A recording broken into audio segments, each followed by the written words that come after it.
Chapter 3: Training Your Mind to Think in a Creative Way.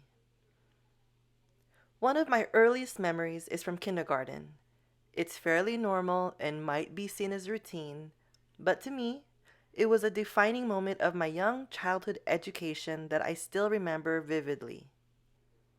I was given a huge piece of butcher paper. I still remember the smell, the brown color, the texture, the feel, and the fact that it was bigger than my entire desk.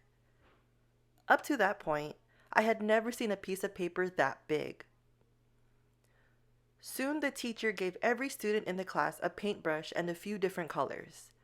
She told us to fill the paper with a drawing of anything we wanted. It was my introduction to art, which is where most people are introduced to creativity. I still remember a distinct feeling washing over me. It was a feeling of possibility, a feeling of freedom, and a feeling that nothing else mattered except the huge canvas in front of me, along with the excitement of all the possibilities I could come up with to fill it. That piece of paper was almost like a window into the imagination. I remember instantly thinking that anything could happen. I viewed that piece of paper as a child, and I saw what could be, not what was. This moment had nothing to do with art per se. It had nothing to do with painting. It had to do with the fact that I was faced with a world of possibility. I was not stuck on things that I now might see as an adult with an analytical mindset, such as obstacles, excuses, or lack of resources. I was not thinking about how I didn't have the fanciest paintbrush or years of training or enough time or money. None of that mattered. I wasn't thinking the way adults do. I was thinking like a child, and all that mattered to me were the endless possibilities of what I could do. As children, we are encouraged to explore our creativity. Sometimes this happens in a traditional art sense of drawing or painting or whatever, but not always. Even more important than in traditional art, creativity is seen in just about everything a child does to solve problems. Whether it's through toys or play or just imagination, children are more inclined to creativity and attempting to use creativity as a solution to problems in all that they do. As children, we were given blocks to play with, and we built up those blocks to be a fortress or castles that lived in our imagination. We then took them apart and built bridges from one toy to another. We took anything we could find, kitchen utensils, pots, and pans, and made the most fantastic worlds possible. We took couch cushions and built secret passageways around the living room, a passageway through the universe. Our imagination was not restrained. Instead, it flourished. But as adults, we find ourselves relying on the practical and analytical. What in the hell happened to get us here? I bet that if I gave you a piece of butcher paper or some blocks, you wouldn't know what to do with them. The thought of seeing a couch cushion as anything other than a couch cushion seems to us to be preposterous. Why would we do that? It's just something to sit on. Yet, when we were children, these things and others were opportunities to create, to see things as they can be, not as they are. We have forgotten what it is like to taste the freedom that comes with creative thought and take the weight of unrelenting reason off our backs. Again, this is not about drawing or painting or art.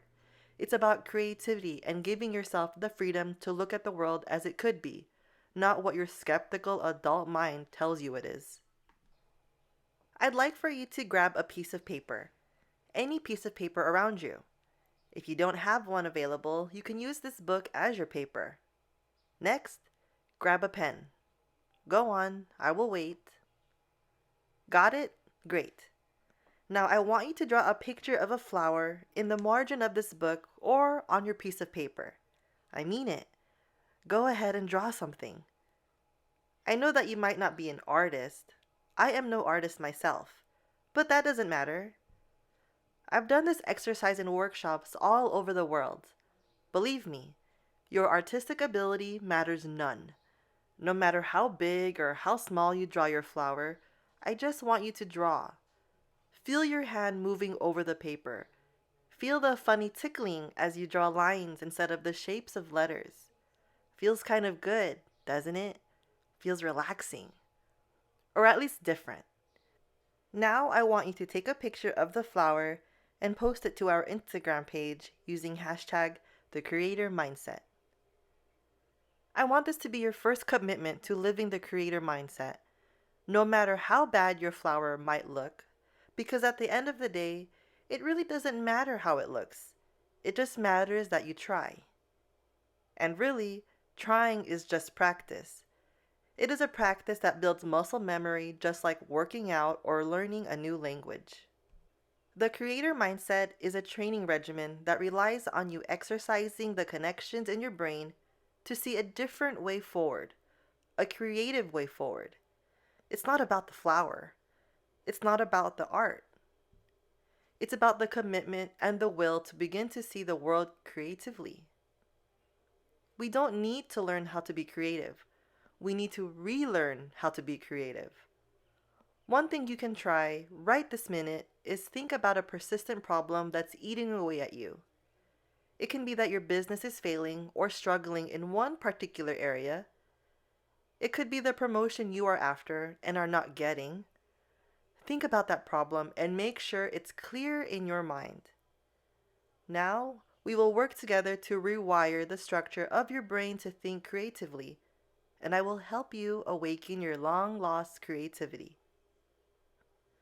Go ahead and pick up the same pen, but this time, write down the issue you're thinking about in the margin of the book. I really need you to write it down because thinking about it is not enough. Now I want you to look at the problem you wrote down. Look at the words you have written. Look at the shapes of the letters. What do the letters look like? Block letters, cursive, uppercase, lowercase. Now study the look of the letters as you've never done before. See how each line connects.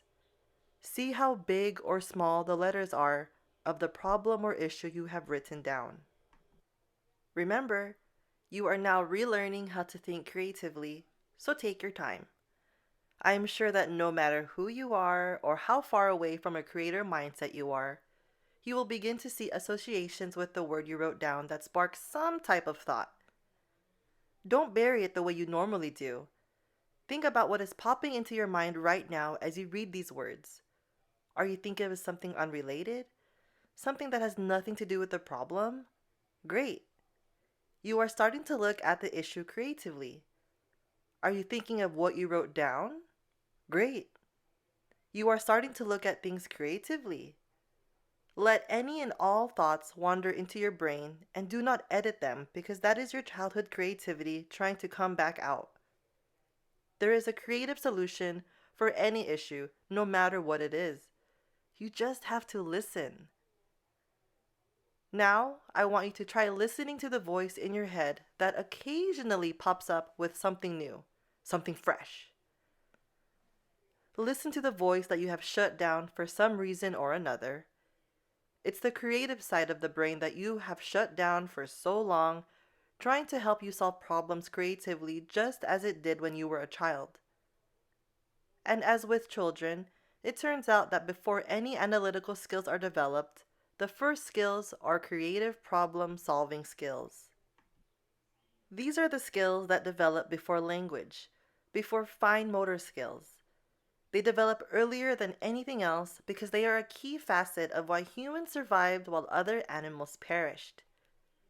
We will get into more details on human survival later, but for now, know that we are all born with a creative voice, and listening to what that voice is telling you is priceless. This usually comes across as a crazy idea that you don't share or execute because you worry about what might happen. Or it could be an idea that strikes you in bed at night just before you fall asleep and you see it as totally radical. It could be something you encounter while doing creativity exercises that strikes you as too crazy. You shove it down because it's too wild. It's not comfortable. Or worst of all, you worry about what people might think.